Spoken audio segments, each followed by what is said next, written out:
faarax beegsada xaliimooyinka lacagta leh oo ka dhacay in ka badan 100,000 oo dollar. Intaan ugu gudagnin sheekadan haddii ay tahay markii kugu horeysay oo aad ma soo booqato waxaan ka codsanaynaa in aad nagu soo biirto mahadsanid.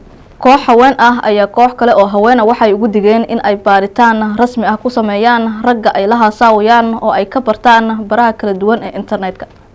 Peter Gray oo 35 jir ah oo haweenka kula kulma barta internetka ee Tinder la yiraahdo ayaa la xiray kadib markii uu 4 haween ah ka dhacay lacag ka badan 100,000 oo dollar.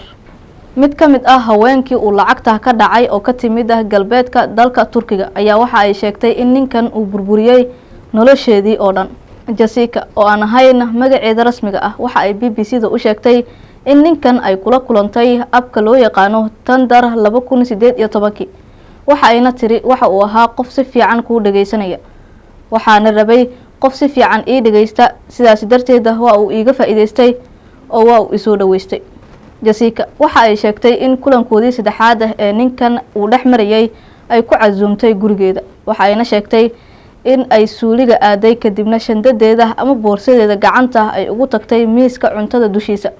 waxa uu ninkan sameeyay in uu sawirro ka qaato sharciga ay gaariga ku kaxayso iyo waliba kaararkeeda bangiyada. markii dambe waxay ogaatay in lagu leeyahay lacag ka badan 10,000 oo dollar. waxa ayna si dhaqso ah ula xiriirtay booliska.